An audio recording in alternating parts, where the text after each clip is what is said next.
ખાસ કરીને સૌરાષ્ટ્ર દક્ષિણ ગુજરાતમાં મધ્યમથી ભારે વરસાદની શક્યતા. કચ્છ અને ઉત્તર ગુજરાતના ભાગોમાં હળવા વરસાદની આગાહી. 2 જુલાઈ બાદ ફરી એકવાર ચોમાસું એક્ટિવ થવાની શક્યતા. રાજ્યના 171 તાલુકાઓમાં વરસાદ. 24 કલાકમાં સૌથી વધુ દ્વારકાના કલ્યાણપુરમાં વરસાદ. દ્વારકાના કલ્યાણપુરમાં 3 ઇંચ વરસાદ. છેલ્લા 24 કલાકમાં કચ્છના માંડવીમાં 2 ઇંચથી વધારે વરસાદ. રાજ્યના 15 તાલુકાઓમાં 1 ઇંચથી વધુ વરસાદ. સારો વરસાદ પડતા રાજ્યના ખેડૂતોમાં ખુશી. ડાંગ જિલ્લામાં બરાબરનું ચોમાસું જામતા ગિરાધોધ થયો સક્રિય.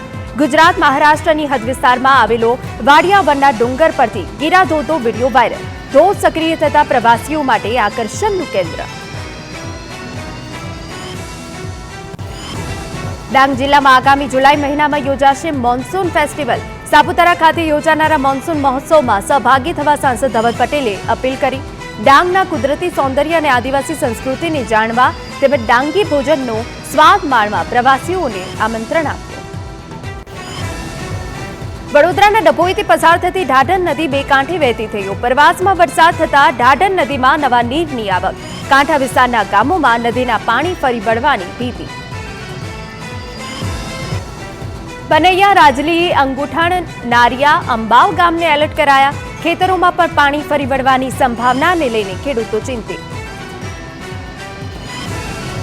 વડોદરાના ડભોઈમાં 3 દિવસ અવિરામ બાદ ધોધમાર વરસાદ. મહુડી, બાગોળ, લાલ બજાર, રેલવે સ્ટેશન સહિતના વિસ્તારમાં વરસાદ. ચનવાડા, વઢવાણા, સિમરિયા, અમરેશ્વર સહિતના વિસ્તારમાં વરસાદ. ગોપાલપુરા, વસાઈ, કરાલીપુરા, ડોલાર અને કડોદરામાં વરસાદી માહોલ. નવસારીના બોરસી અને દીપલા ગામનું દરિયાઈ પાણીથી ધોવાણ થયું. ગામમાં પ્રોટેક્શન વોલ ન હોવાથી લોકોને હાલાકી. દરિયાના પાણી ગામમાં ઘૂસવાની ભીતિ. ભરતી સમયે મકાનોમાં ઘૂસી જાય છે દરિયાનું પાણી. ગામોમાં પ્રોટેક્શન વોલ બનાવવાની લોકોની માંગ. પોરબંદરમાં ગાજવીજ સાથે ધોધમાર વરસાદ. સવારથી જ શહેર જિલ્લામાં વરસાદી માહોલ. પોરબંદરના 3 તાલુકામાં ભારે વરસાદ. જિલ્લાના કેટલાક ગામ જેમ કે રાણાવાવ, કુતિયાણા તાલુકામાં પણ વરસાદી માહોલ. ગેડ અને બરડા પંથકમાં પણ ભારે પવન સાથે વરસાદ. વરસાદી સાથે ભારે પવન ફૂંકાતા વાતાવરણ ઠંડુગાર.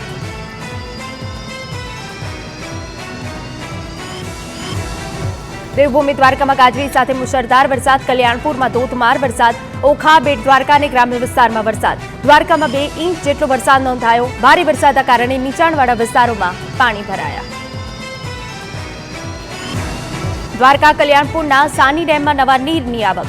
ઉપરવાસમાં ભારે વરસાદ થતા પાણીની આવક. ડેમનું નિર્માણ કાર્ય ચાલુ હોવાથી ડેમ સંપૂર્ણ ભરાશે નહીં. ડેમમાં પાણીની આવક થતા ખેડૂતો અને લોકોમાં ખુશી. ભારે વરસાદે પગલે ખંભાળિયાની ફલકુ નદીમાં નવા નીર આવ્યા. પાણીની આવકને પગલે આહલાદક દ્રશ્યો જોવા મળ્યા. ખંભાળિયાના લાલપરડા ગામ સહિત સમગ્ર પંથકમાં મેઘરાજાએ મહેરબાની વર્તાવી. વાવણી બાદ વરસાદ થતા ખેડૂતોમાં ખુશી. પોરબંદરમાં તોફાની પવન સાથે દરિયો ગાંડોતુર બન્યો. ચોપાટી પર લોકો જોખમી સેલ્ફી લેતા જોવા મળ્યા. તંત્રએ ચેતવણીના બોર્ડ લગાવ્યા છતાં પણ બેદરકારીના દ્રશ્યો સામે આવ્યા. દરિયાકાંઠે બંદોબસ્ત. લોકોના પ્રવેશમાં પ્રતિબંધ જરૂરી. શુક્રવારે યુવકના દરિયામાં ડૂબવાથી મોત થયું. ધોધમાર વરસાદ વચ્ચે દરિયામાં ઊંચા મોજા ઉછળ્યા. નવસારીમાં દરિયો તોફાની બન્યો. જલાલપુરના ઉભરાટ બીચ પર દરિયામાં જોવા મળ્યો કરંટ. ભારે પવન સાથે દરિયામાં ઉછળ્યા ઊંચા મોજા. તોફાની દરિયામાં સહેલાણીઓ નાહતા જોવા મળ્યા.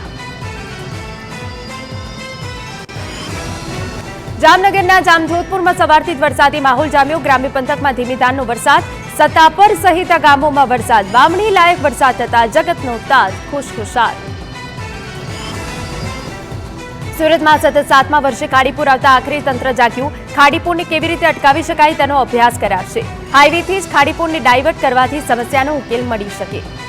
ડિટેલ્ડ પ્રોજેક્ટ રિપોર્ટ બનાવવા સ્થાયી ચેરમેને સૂચના આપી. ખાડીઓને રિસ્ટ્રક્ચર કરીને વહન ક્ષમતા વધારવા પણ સૂચનો કરાયા. મીઠી ખાડીને તાપી કે અન્ય નદીમાં ડાયવર્ટ કરવા અંગે અભ્યાસ કરાશે. બારડોલી, કામરેજથી આવતા પાણી ડાયવર્ટ કરવાની તપાસ કરવામાં આવશે. ખાડીને રિસ્ટ્રક્ચર કરવા પણ